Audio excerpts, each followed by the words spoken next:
What are others? Is it because it's in vinegar that's from like stam yenam or yayin nesach?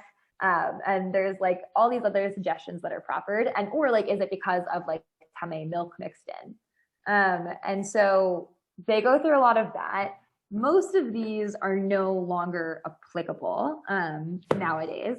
So I focused more on the Xera aspect, obviously definitionally tied to the idea of what you think is the reason for the Isser. But it's the most relevant for like how we paskin today or how we see the issue today. So starting off, I don't think we have to read the little Yerushalmi bit that I gave. What's relevant is that here in Yerushalmi and in like a Tosefta that is quoting, we see like Gvina of Ovdei Kochavim included in the list of like the 18 things that Beit Hillel and Beit Shammai, that Beit Shammai like won on in that fateful day. But in the Bavli, we don't see it included. And so this is part of where we get kind of a disagreement as to what nature of Gzera or Isser the like cheese of goyim is. So next up we have the Rambam. Is there anybody who would like to start by reading the Rambams?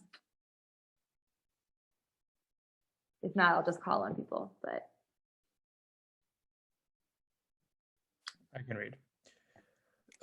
ומפני זה ייתן הדין שכל חלב הנמצא ביד העקום אסור שמערב בו חלב בהמה טמאה. ובינת העקום מותרת שאין חלב בהמה טמאה מתגוון, אבל בימי חכמי משנה גזרו על גבינת העקום ואסרו מפני שמעמידין אותה באור קיבה של שחיטתן שהיא נבלה. ואם תאמר, והלא אור הקיבה דבר קטן הוא, עד מאוד בחלב שעמד בו, ולמה לא ייבטל במיעוטו? מפני שהוא המעמיד הגבינה. והואיל ודבר האסור הוא שמעמיד, הרי הכל אסור כמו שהתבאר. So Rambam sort of gives the biblical law, the Deoraita law, and then the Rabbanan law. Right, and so you say that any you apply the law that any milk that is in the hands of an akum is considered forbidden, lest they come to mix in it forbidden milk from a forbidden animal. But the the cheese of an akum is permitted because the milk of a forbidden animal cannot become curdled to become cheese. But in the days of the sages of the Mishnah, they decreed that the cheese of akum are forbidden because they are the solidifying agent, the catalyst. Because they use as a catalyst to make the cheese the skin of the stomach of animals that underwent their shchita, which obviously are nevilot. And if you say, wait a minute, but the skin of the stomach is a very small thing compared to the milk, and it should be nullified because it's so small. However, you can't say that because the catalyst of the cheese. It's considered a thing that is forbidden, and makes the entire thing forbidden. Basically, it's so chashuv that it messes up the whole process, and it can't be nullified. Yeah, it's like a Mishnah we saw. I think it's an Orla that's about like hamitabel, the mechametz, these things that like have this like really significant function in something, even if they're like very small, can't be batel. So there's a lot happening in a short bit in the Rambam. I think an important distinction to make from his first lines is that it's easy to get mixed up. So for Chalav Stam, like versus like Chalav Yisrael, we have this concern that like maybe Goyim are mixing in Tamei milk, maybe it's cheaper, maybe they just hate the Jews and want them to drink Tamei milk, who knows?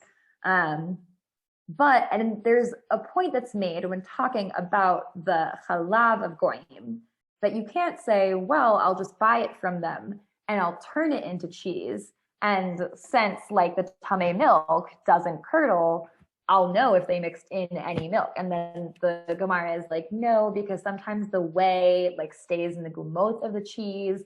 And so the tame milk might also get caught there. And so you wouldn't know. So making cheese out of something you bought from an akum as milk is not a way of determining whether there was tame milk.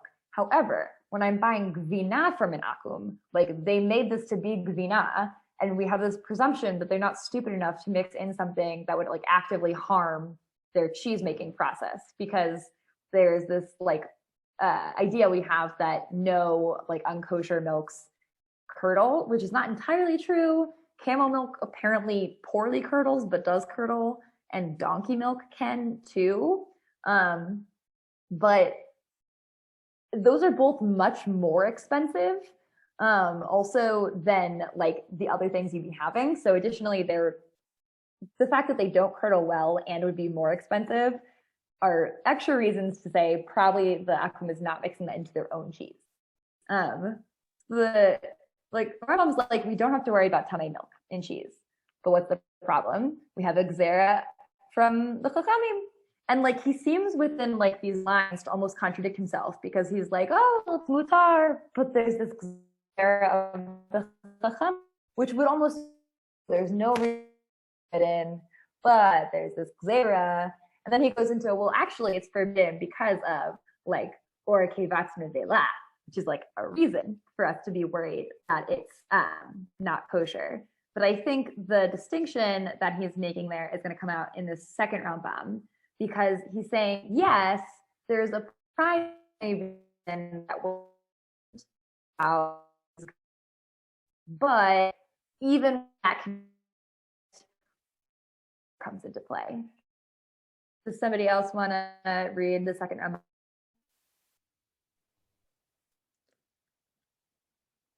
I think I'm just going to call people because I think that'll be quicker. Yeah, Nate, do you want to read? Yeah, and I support the calling of people, but yeah, I'm happy to read. גבינה שמעמידין אותה העכו"ם בעשבים או במי פירות, כגון שרף התאנים, והרי הן ניכרין בגבינה, הורו מקצת הגאונים שהיא אסורה, שכבר גזרו על כל גבינת העכו"ם, בין שהם ידוע בדבר אסור, בין שהם ידוע בדבר מותר, גזירה משום שמעמידין אותה בדבר האסור.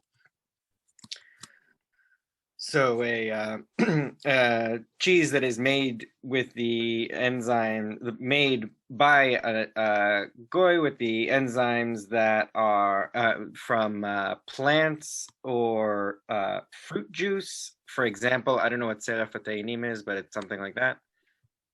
Like sap from fig syrup or fig sap with fig sticks, of course. And they are known in the cheese, like you can tell from the cheese that that's how it was made.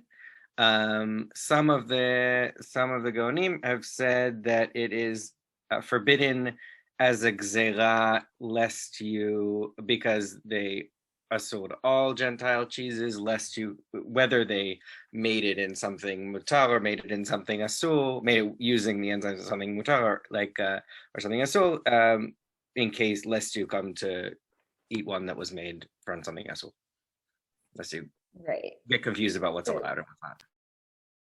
So what we see also from his language of like miktzat ha'gaonim, which will become explicit in the Tosfot, is that there are also gaonim who say that it is fine that if like cheese is being made, we know for sure that this was made with flour or fig juice or whatever it is, then like the reason that I was concerned about it doesn't exist and it's fine for me to eat. So there's like some gaonim who don't seem to think that the gzera exists if we know the reason for the gzera is no longer present. But the Rambam seems to be more on the side of the miktzat gaonim, which say even like if there's no reason for this to still be forbidden, you shouldn't eat it because they made gzera. Okay, that'll be like one of the biggest things when it comes to how we have to, like, the fact of the matter is most people end up poskening like the chumrah in this in various ways. But when it comes to the technical implications, a big thing is whether you think that this gzera stands even if there's no reason for it anymore. like why would they, when they're making their cheese, mix tiny drops of camel milk, again, which was generally more expensive, when they know it doesn't really ma'amid, or if it does, it's like much more like the Rambam like is terse about it, but several other sources, I think only one or two of the ones I gave here, but several other sources expand on that and say like it makes no sense to assume that a goy would like sabotage themselves essentially when making this cheese in a way that's more ineffective and more expensive. So for this Tosfot, I'm going to read the part that I put in small print, and then Joel, can you read the last bit? Okay. So this is a Tosfot that has to do with like kind of the big sugya around like why is cheese forbidden, like with the kind of ingredients related stuff. So Vomer Rabbeinu Tam, כי עכשיו לא מצינו טעם פשוט לאיסור בגבינת העובד כוכבים, והטעם האיסור הווה משום ניכור, כרבי יהושע בן לוי, דקיימא לן הלכה כרבי יהושע בן לוי, אף לגבי רבי יוחנן, וכל שכן לגבי שמואל, והשמואל ורבי יוחנן הלכה כרבי יוחנן, וכן פסק רבינו חננאל, וכן בסדר תנאים ואומרים פסק לך כרבי יהושע בן לוי, ולקום, וגם דברי רב עדה בר אהבה אינם כלום מכיוון שאינו אותו רב עדה בר אהבה שהיה תלמידו של רבא, שהיה בתרא, שהרי הוזכרו דבריו קודם דברי רב חיסדא. Okay, so this first paragraph is Rabbeinu Tam essentially giving his like formalistic reasons for why he thinks nikor, so poison, is the reason we're concerned about Gvina. Rabbi Yeshua ben Levi suggests that, and we always rule like him when we see him. He doesn't come up a lot, but I think somewhere else they call him Bar Samcha. Basically, like whenever he pops up, we rule like Rabbi Yeshua ben Levi. So that's his first proof. And then he explains how he outrules Rabbi Shmuel, who both appear in the sugya, and also brings up this other guy, Rav Ada bar Ahava, who posits an opinion, and he's Rav Ada Talmid of Rava. Maybe we'd have to be like choshesh for his opinion because he would like halacha kabatrai, but he's not, because his words are mentioned like before Chissa, so he's an earlier Amora. So this is just like a list of some of the foremost reasons he thinks Nikor is the reason for the Gzera. The Rav Nachman bar Yitzchak shayu kadmonim yoter mirava v'gam divrei Rav Chisda v'Rav Nachman bar Yitzchak amdu b'kushya v'leka lemechash nami mishum eruv chalav tameh כתפריש לעיל, כדי שלא עמד. רש"י, שהרי אין עובדי כוכבים שותים לערב בו חלב טמא, מה שאינו עומד, אלא ודאי אין הטעם, אלא משום ניכור, ואנו שאין נחשים מצויים בינינו, אין נחוש משילוי. So it turns out I'm written correctly, even Rashi says the shoteh thing, but then there's a ton of opinions in the sugya, like I said. So he dismisses some more that like Rav Nachman and Rav Chisda, the sugya ends with saying kushya on a kushya that was like raised on their opinions. So he's like, seems to be a dismissal of their opinions.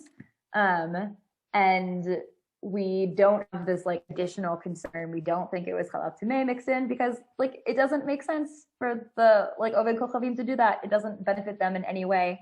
So I think it's nikor, and like we in our area don't worry about snakes poisoning random uncovered things.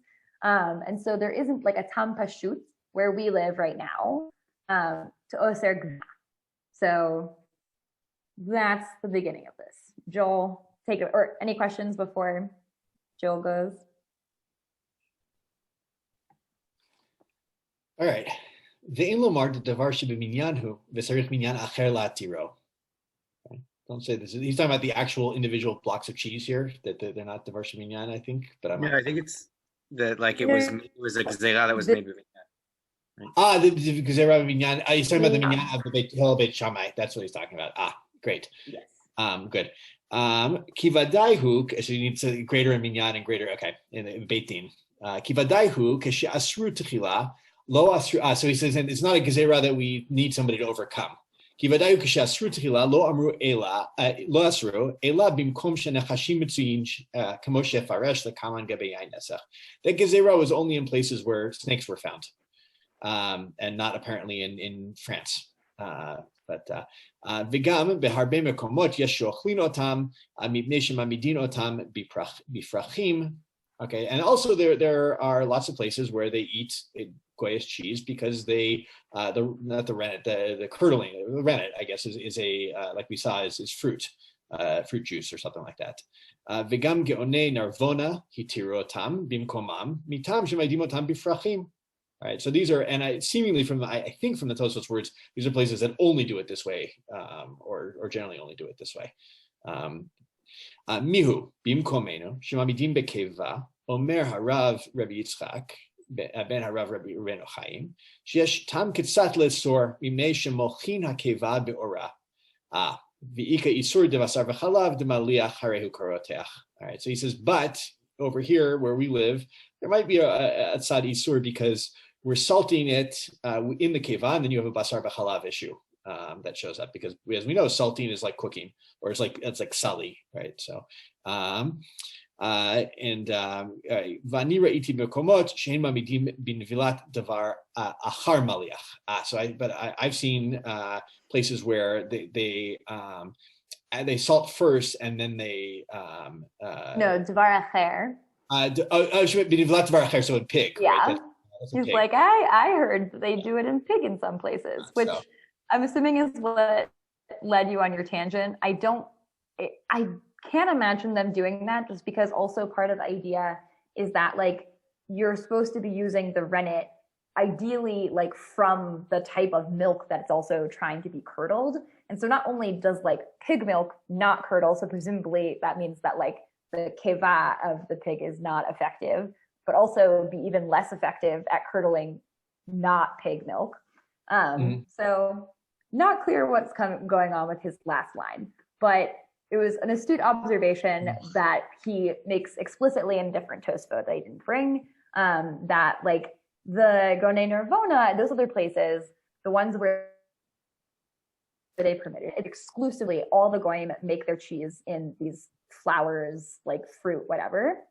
But in places where that's not the exclusive custom, even if I know this cheese was made like with sap, I can't have it because we want the gzera to stand in a place where there's still the concern of an isser, right? Like in a place where somebody might have had this thing that was like maliach in the keva. Like I don't want to permit some people to have cheese when they know it was from the sap. Also, do people follow why the maliach is what we're concerned for and not the or keva, how this is different from the Rambam? Right, because like he's like, I don't think that they're using tummy stuff. Like I don't think they're using nevelos even. He's like, I just think that they're using like kosher animals, whatever, like kosher animals, but that part of the process sometimes in making the cheese is that like they salt, they put it in the stomach and like curdle it there, and they salt it, and then we have a basar b'chalav issue. Also, some of these cheese, so you get into the question of like the basar b'chalav when it comes to cheese made by Jews. Wait, explain to me why you think it's that the keva is that the ore of the animal is a kosherly slaughtered animal. Because otherwise the maliach wouldn't be the primary concern, and also because then he wouldn't have said, I think particularly that yesh tam k'tzat la'asur, like. If the normative thing they're doing is they're using like the nevela, like the Gemara is pretty explicit that like the or kevatz nevela is definitely a sore. Kevatz nevela, which is like the rennet not in like the skin lining, just kind of from the whole thing.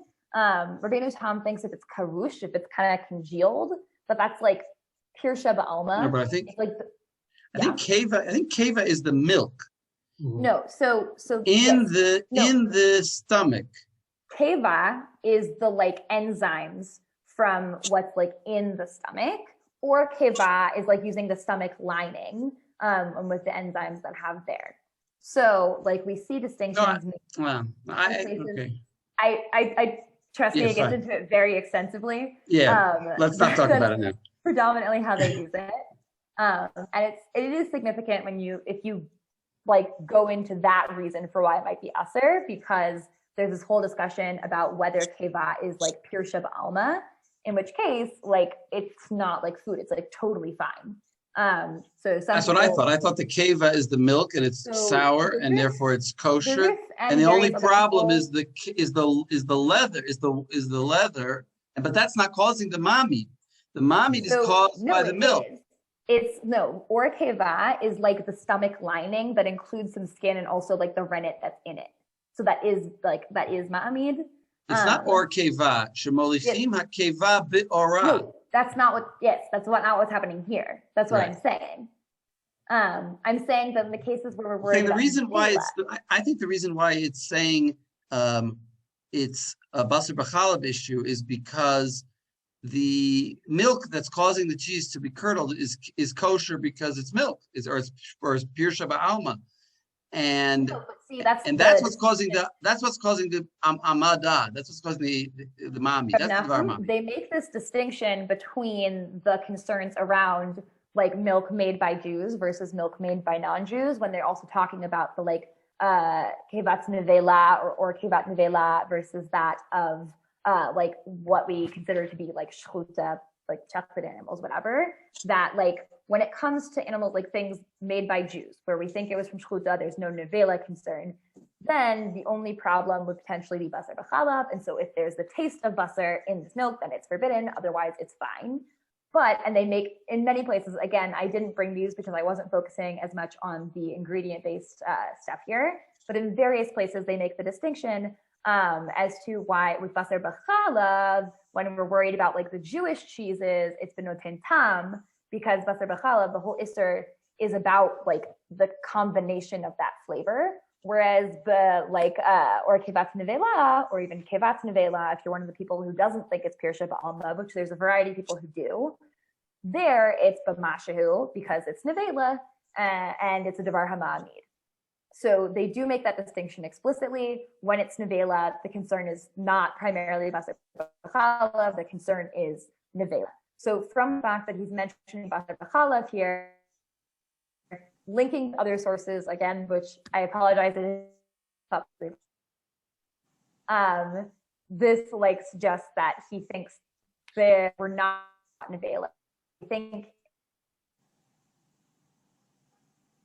and nonetheless, we're about the moment.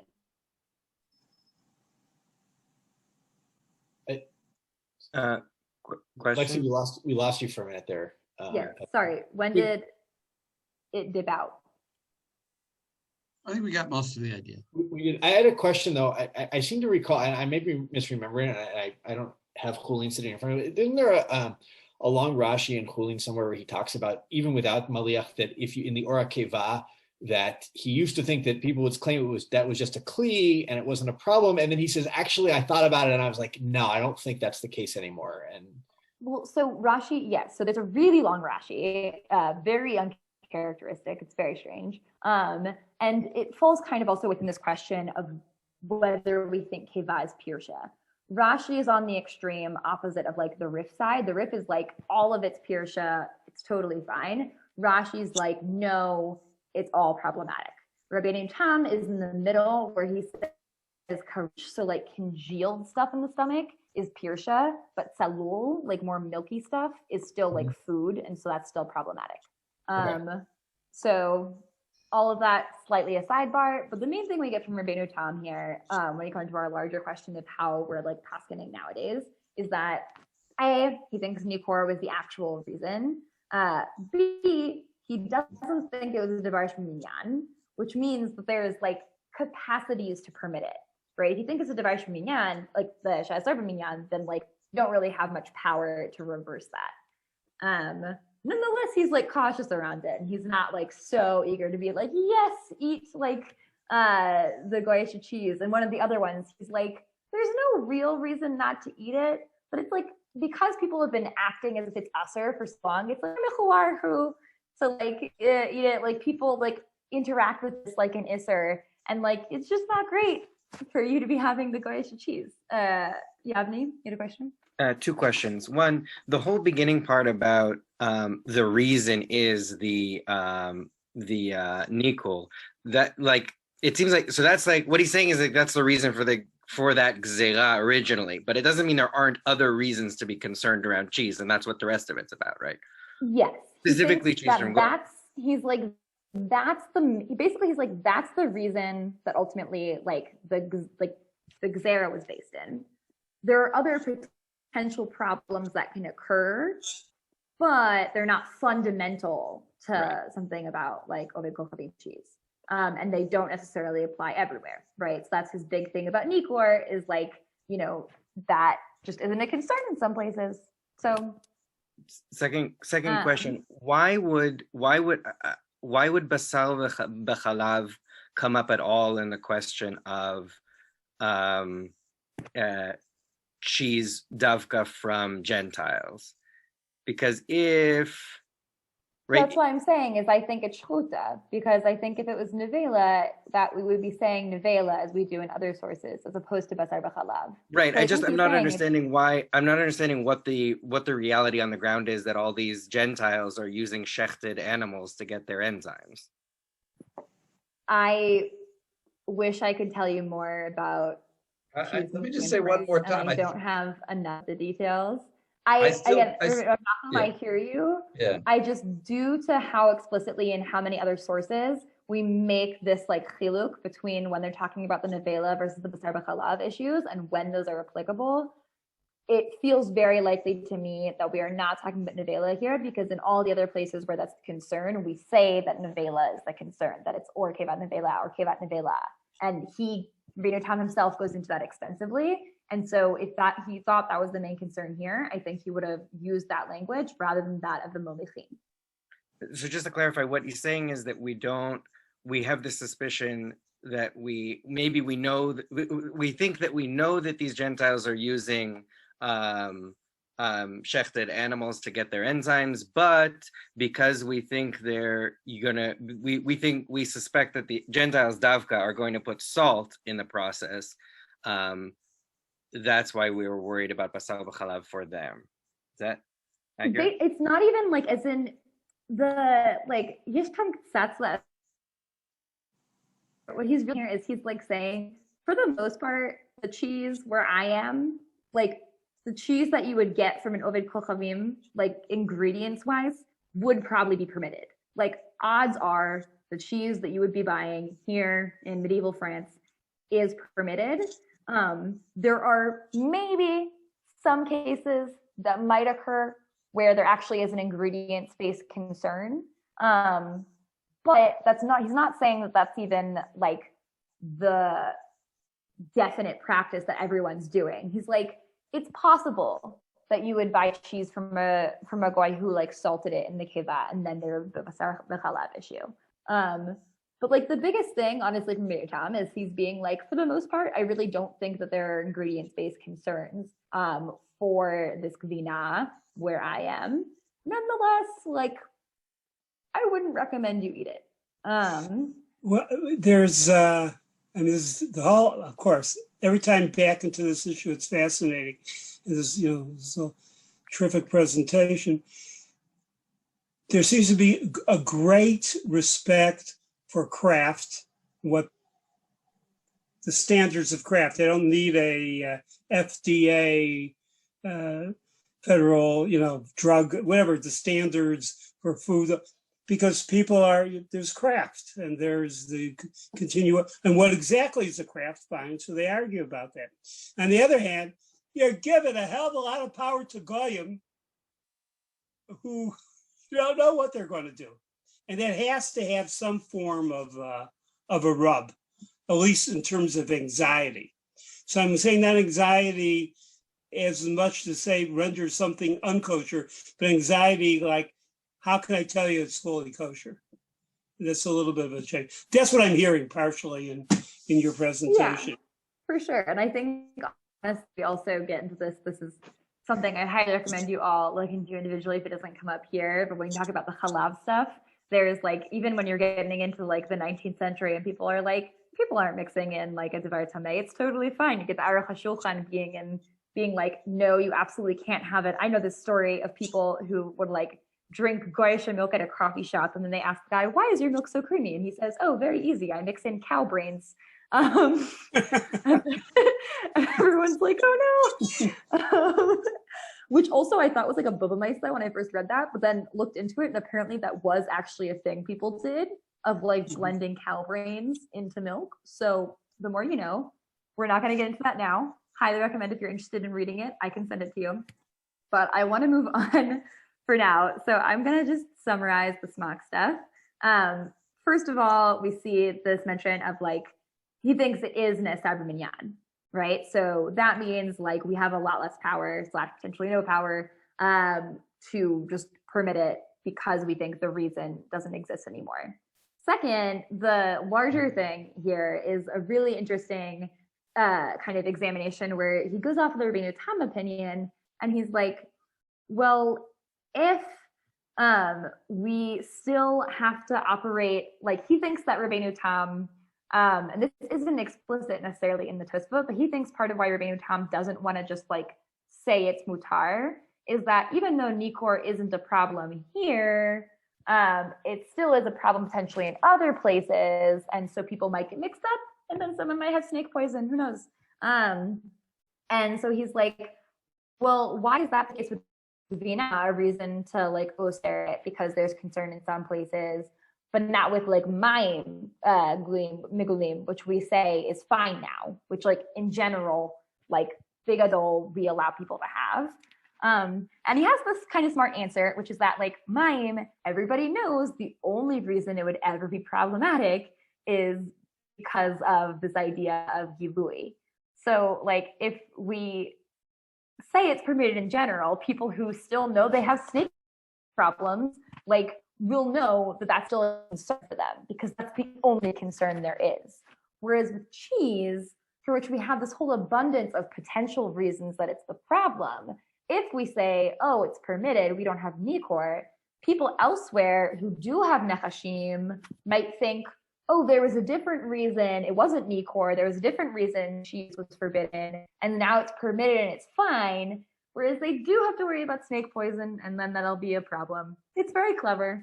So that's just kind of a slight aside, but I thought it was fun.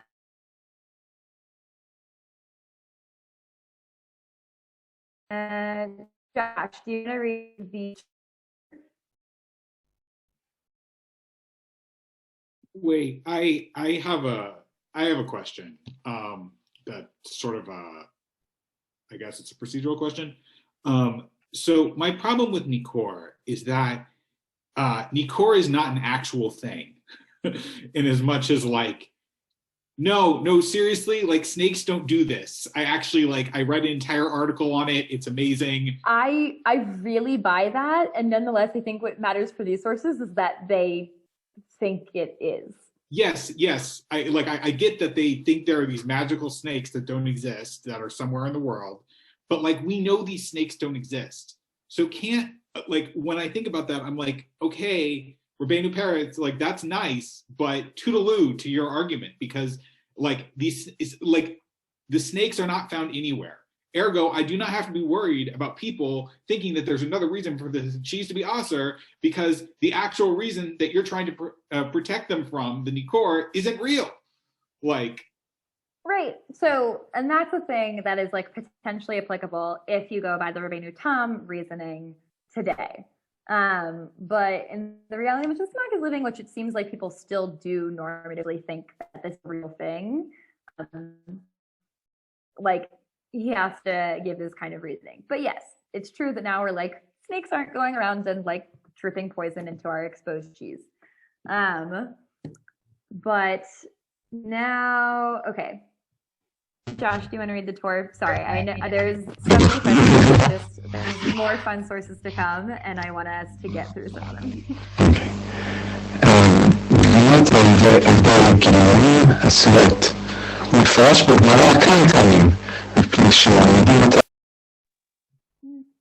Josh, there's something wrong with your audio. Josh, I Yeah. muted you. You're muted. I muted you because your audio is no good. It's kind of Darth Vader-y. You have not a good connection in your microphone. Okay. Hey. Okay, Asher, can you read the Torah?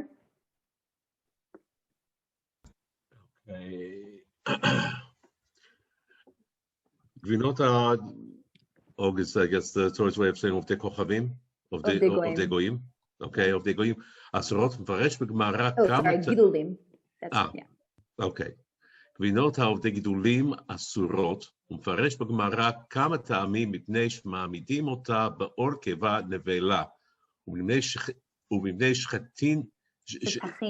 שטחין פניה בשומן חזיר, ומערבבין בה חלב טמא, אף על פי שאין החלב הטמא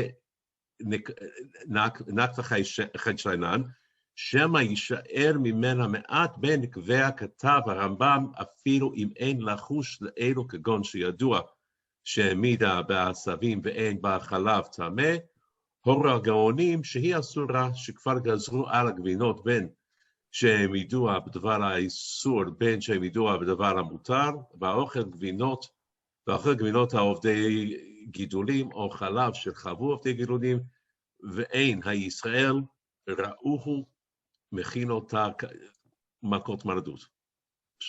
Okay. So he's basically re-quoting the Rambam. It seems.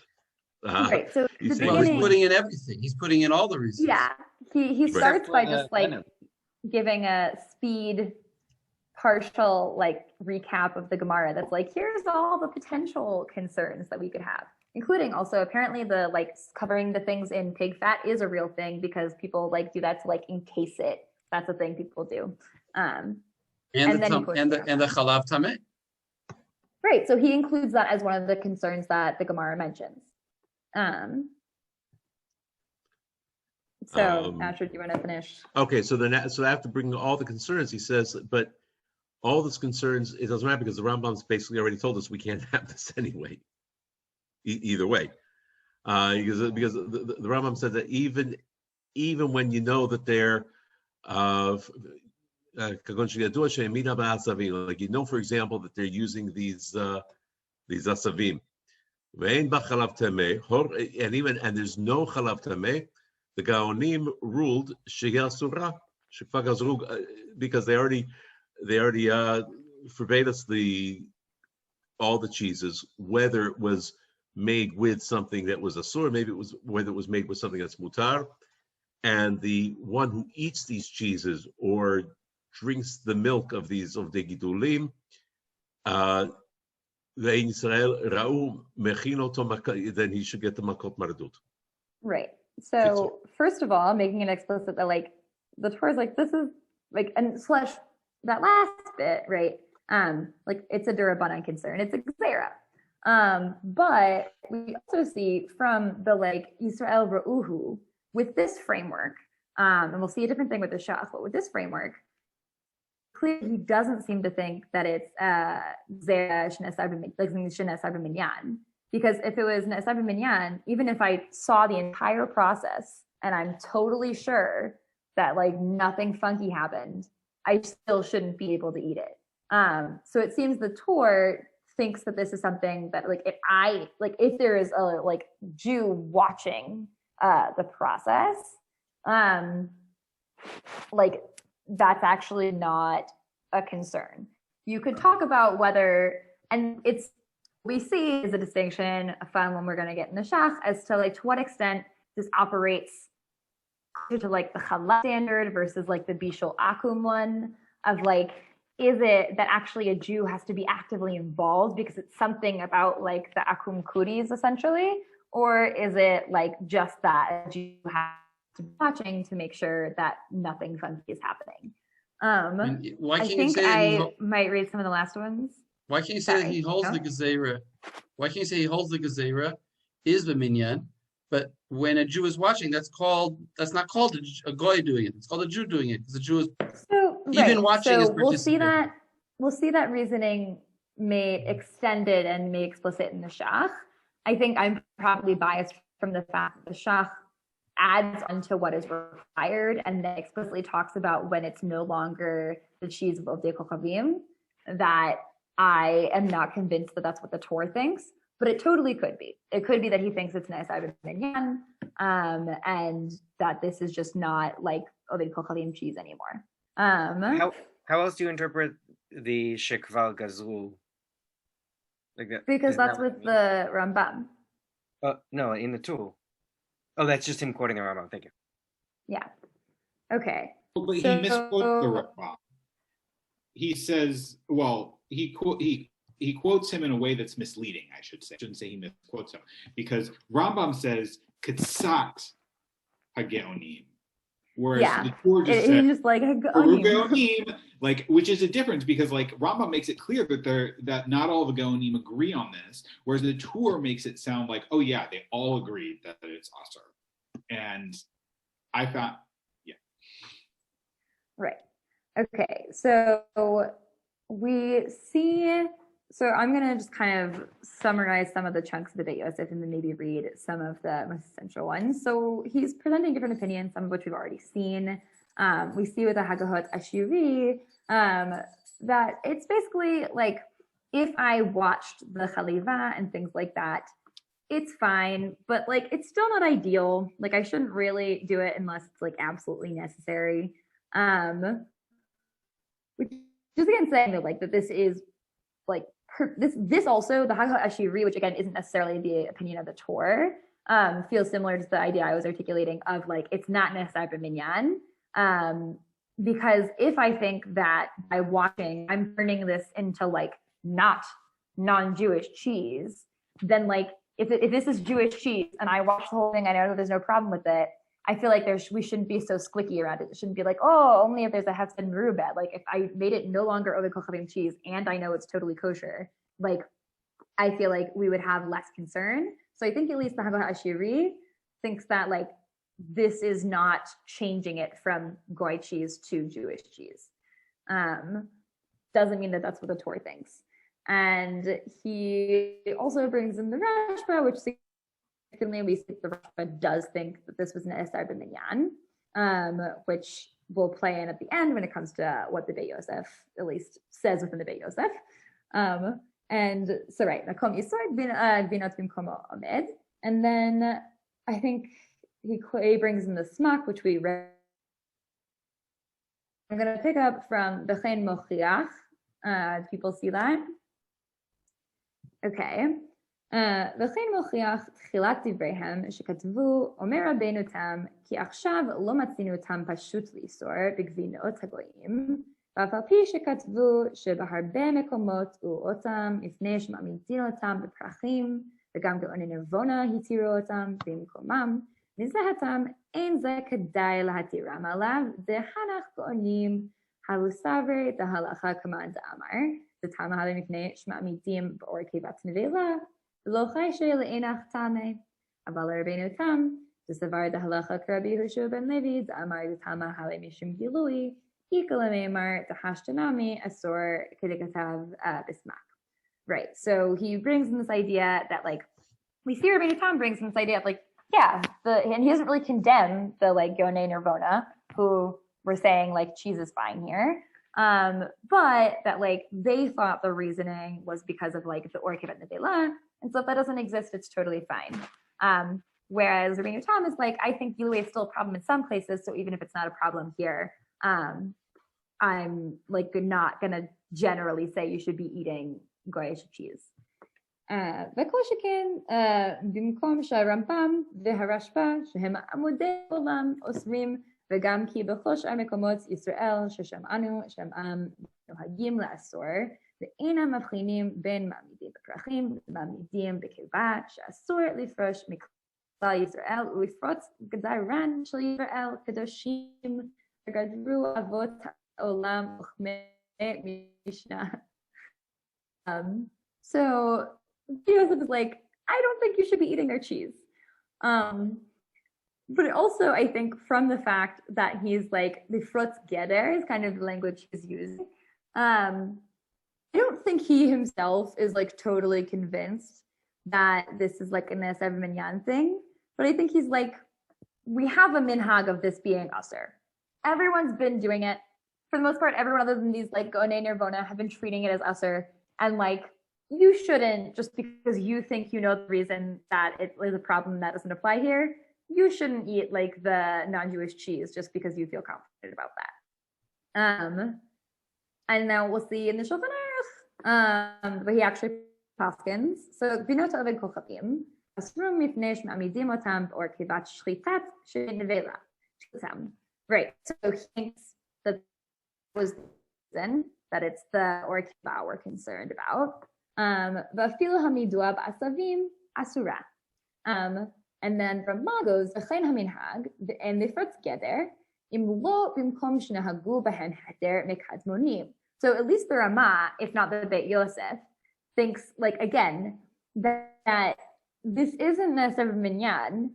It's just that like it's like first hitter. It's like it's a place that it's been like we have this minhag of it being aser for like centuries.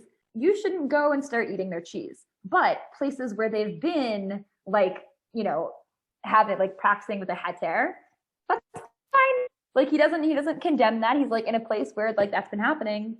There's like mashu lismoch alav. Just that like if you're in a place where it's been like treated as iser, you shouldn't change that.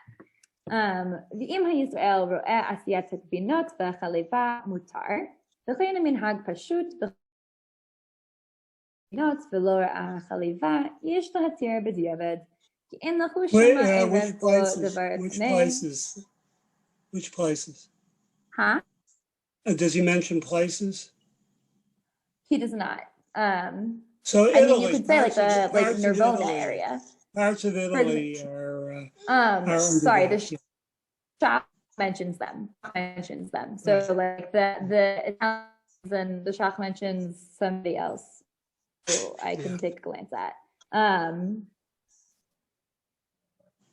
So the Rama as that if the Jew saw Leva, it's fine. Now, actually, even if the Jew didn't see the chaliva, just the cheese making, it's fine, because the Rama also abides by this idea of like, when they're making the cheese, they're not going to mix in a davar tameh because there's no reason to do that.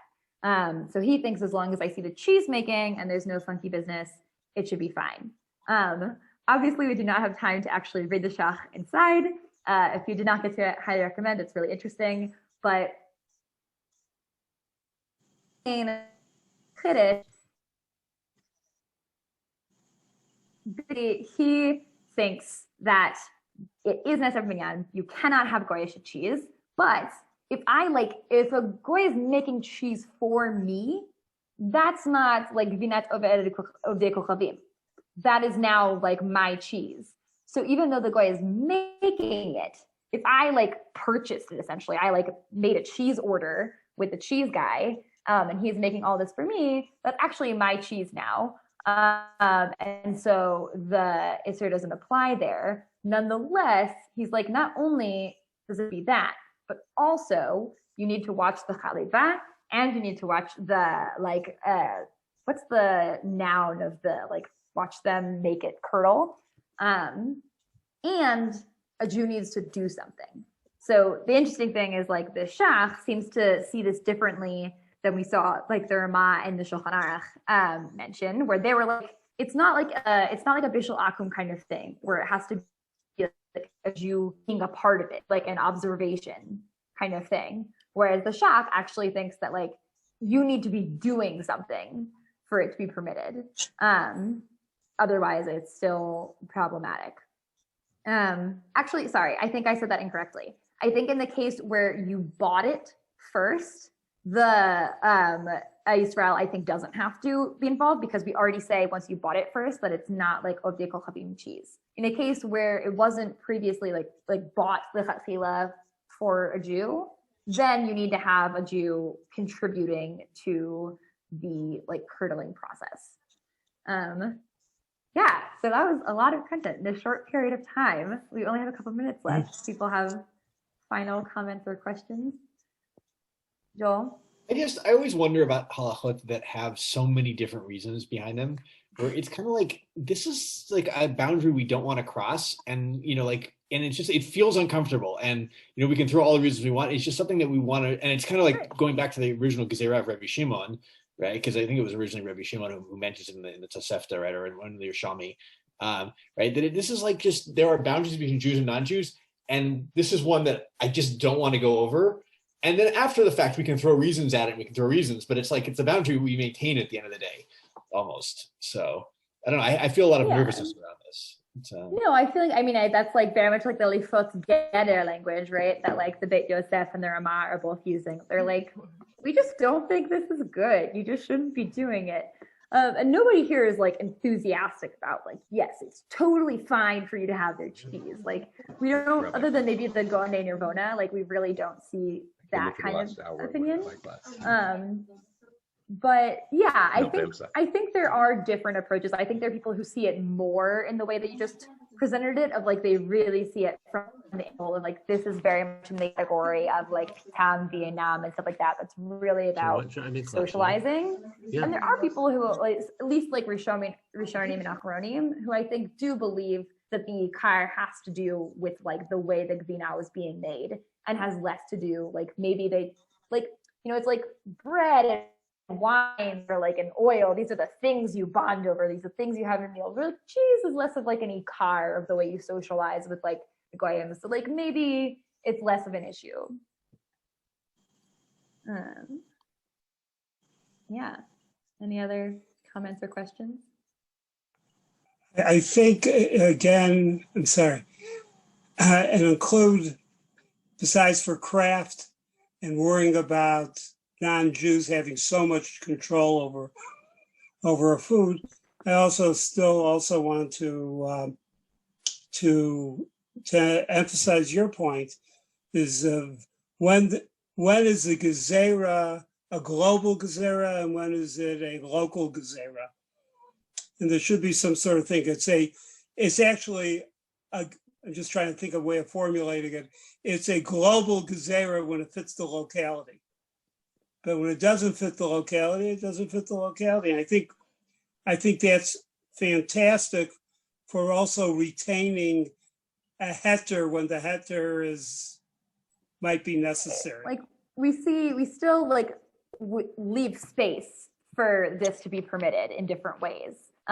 With like the Achronim that we've seen, like we're not like this is completely, totally in all cases off limits. But we're still like more cautious around it. And I think also it's just. I went to a very big posek who recently died. I may talk to him. I didn't go to him. It was a long story, but basically I was going to be a scholar in a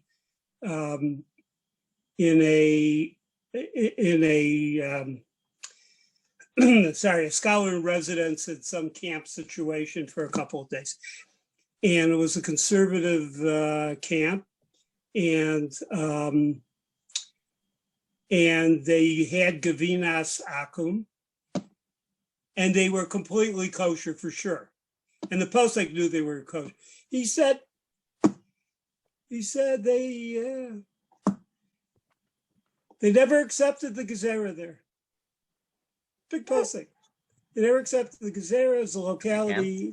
Well, I mean, that's like everyone trusted, saying, right? Everyone trusted the machshirim there.